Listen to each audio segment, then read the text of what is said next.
kind of set you up towards all this?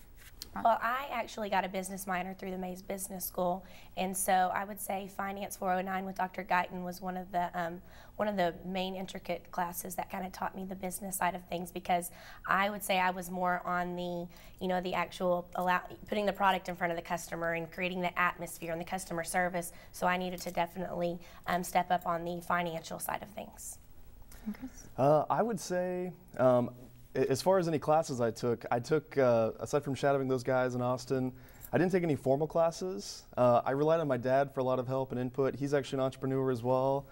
He started a computer company in California, and so has his MBA. So I kind of took his advice on everything like that, and really just kind of leaned on him for all the business side of things.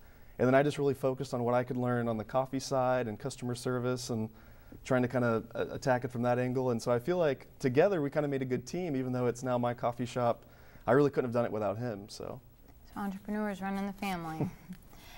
How would you say that you advertise and get your names out there? You said for you just kind of word of mouth maybe at the beginning, and then the website. Social media is huge for me in my business. I actually think that like when everyone that walks in, that's been in the boutique for the past 2 days that we've been open, I'll ask, have you heard about us, if I don't already know them, and everyone says Facebook. I actually kind of got on the Facebook bandwagon right before there was ever even such things as business fan pages, and that was actually the reason that my business was focused in the USA Today, because they really wanted to focus on how small businesses and firms can really utilize growth due to social media, because that's so huge right now. And Chris? I would really say the same thing, having a good website and utilizing Facebook, Twitter, things like that. We've also done some print ads from time to time. We've done some stuff on Kenny 95 and different radio stations. One of the biggest things that's helped us, though, is we do a lot of kind of in-store promotions. People usually will come to some of the other restaurants nearby us and things like that and just kind of poke their head in, and we'll do samplings and things like that, and different punch cards and promotions and giveaways. And so just kind of a mixture of things like that have really helped people who come in out of curiosity, and then we convince them to try the coffee and then kind of become a repeat customer. Yeah, you can really build off of like Chris has his coffee house right next to Spoons, and I'm right next to a spa and salon. So, it's the right clientele, but not in direct competition with them. That's interesting. I was about to ask where y'all located.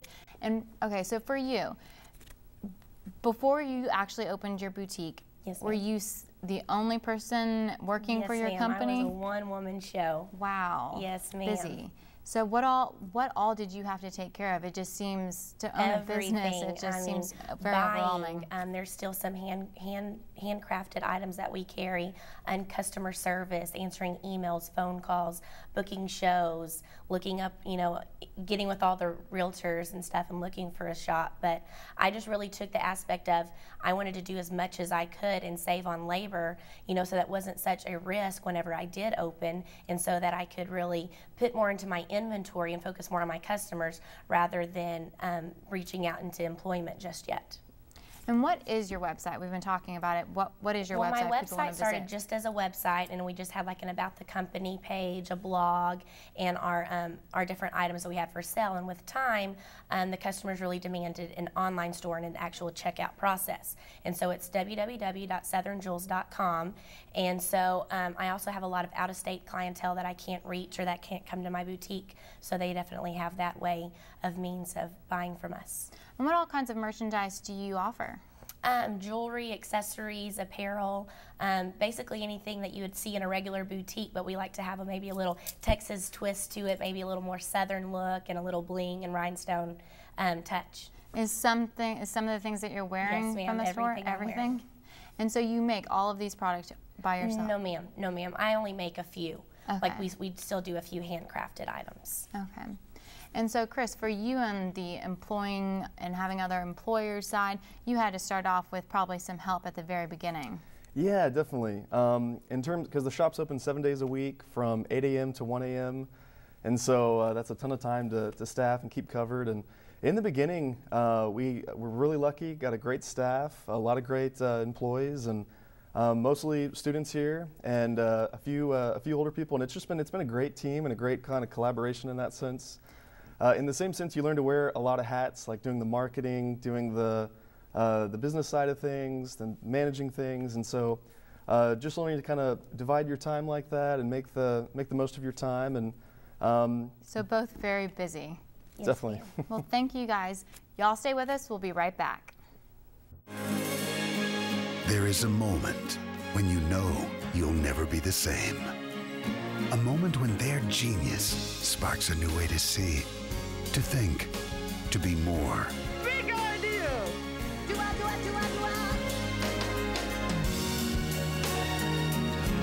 Defining moments, definitive portraits of the icons of our time. American Masters. Only on PBS. Hi everyone, and welcome back to Etc. We've had a chance to talk to some Aggie entrepreneurs, and now we're going to learn how to become one. With us we have Dr. Lester and Dr. Moore. Dr. Lester is the Executive Director of the Texas A&M Center for New Ventures and Entrepreneurship, and Dr. Moore is a professor in the Department of Biomedical Engineering and created an entrepreneurship class. First, Dr. Moore, can you just tell us what that class is, and then also just how and why you created it?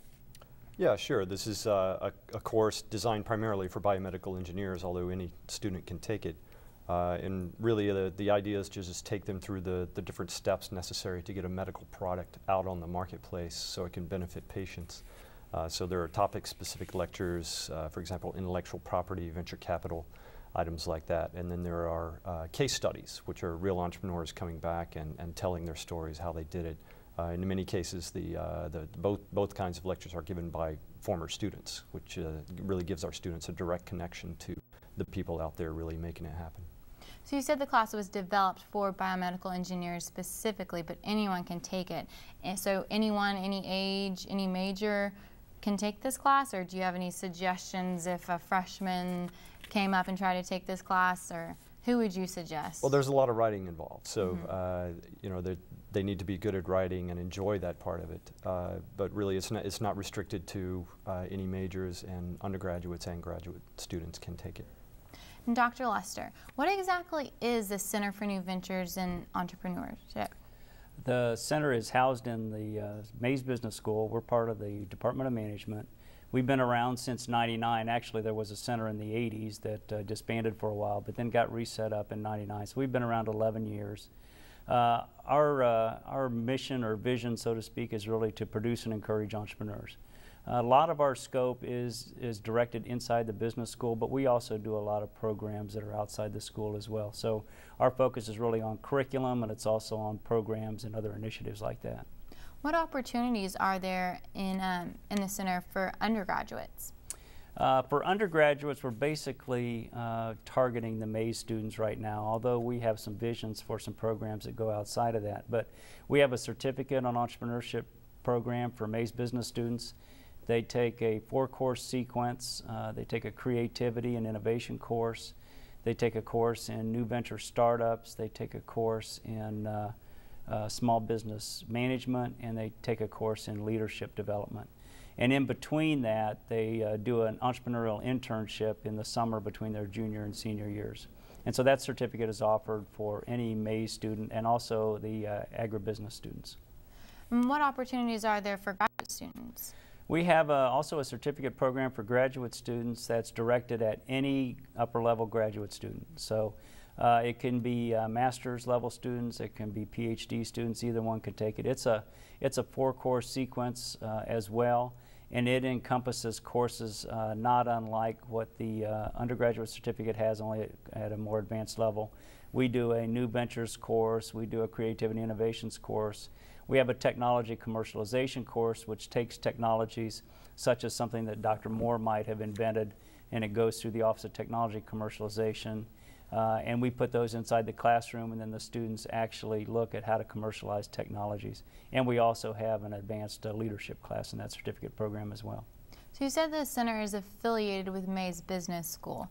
Now for undergraduate students that aren't in Mays Business School, what opportunities and classes and what direction could they take as far as wanting to learn more about entrepreneurs? Yeah, that's a great question. From the center standpoint, our reach has not gone too far beyond what the Mays School has to offer right now. But We are involved in a lot of different aspects of different faculty. For instance, we know Dr. Moore from our relationship with CNBE and his classes that are over there in biomedical engineering. We know that there's a really interesting program in the rural entrepreneurship that Dr. Reister handles over in Ag and Life Sciences. He does a 2-course sequence on rural entrepreneurship that creates business plans for entrepreneurs that want to start new businesses. There's a upper-level marketing course where they take students over to Europe and they do new product entries. Dr. McDaniel in the marketing department handles that. Dr. Morgan and Dr. Porter over in engineering have programs and capstones where students develop classes, and then in the second part of that they also seek how to get those commercialized and into the marketplace. Mechanical engineering has 3 or 4 classes. So there's lots of opportunities in each college. I think that students need to search their colleges, talk to their advisors if they're interested in entrepreneurship, and see what opportunities their advisors can dig up for them. And Dr. Moore, creating an entrepreneurship class yourself, well, how would you describe the environment here for A&M professors who are also interested in creating an entrepreneurship class? Well, I think it depends on the topic.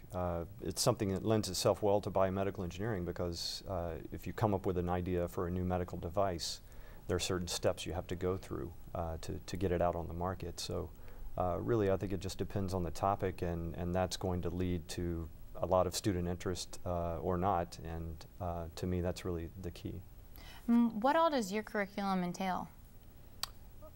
For the biomedical engineering program or just my class? For the class, yes, sorry. Yeah, so like I said, we have the topic-specific lectures and then the guest lectures. And the students write a report every week on what the guest lecturer had to say. They also investigate a tangential topic or something related to what the speaker had to say. And this all has to be presented in a slick format, and with color page graphics and all of that. And how do you go about picking which guest lecture you're going to have? There are certain topics that need to be covered. Intellectual property I mentioned earlier, venture capital, FDA and regulatory issues are very important. So some of the topics are really just determined by the field itself. And Dr. Lester, I'm sorry, going back to the center, and you mentioned earlier some of the programs that you have, and one of the programs that y'all do sponsor is Ideas Challenge. Can you just talk a little bit about that? Yeah, it's probably one of the more fun programs that we do because it encompasses all of Texas A&M's campuses. Every college can participate. You can be a freshman in English or a PhD in biomedical. And be part of the Ideas Challenge. And what we do is we ask students to come up with what's your big idea. And that idea, we ask them to write a 1,000-word essay. And we wouldn't get anybody if it was 1,000 pages. I know, I was like, wow. 1,000 words that basically talks about the idea, talks about the competitors, talks about why the world's going to be a better place because this idea will get implemented.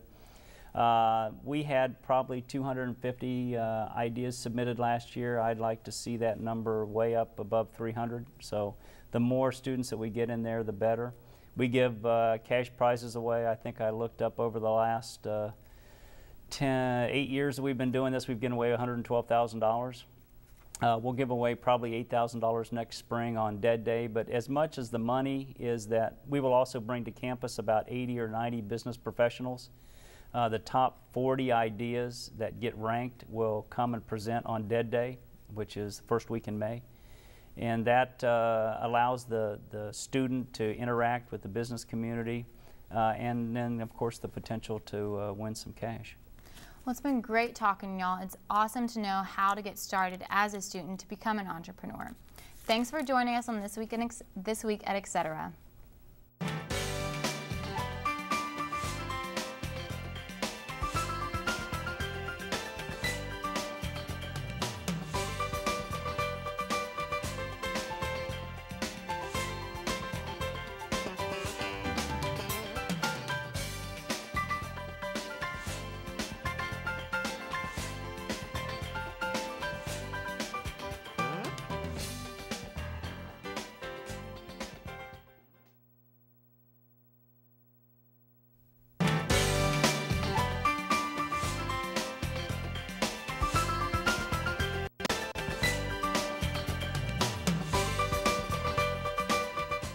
This is Etc., featuring people and events of Texas A&M University and the surrounding community. Howdy everyone, and welcome to this week's episode of Etc. I'm your host, Morgan Turner, and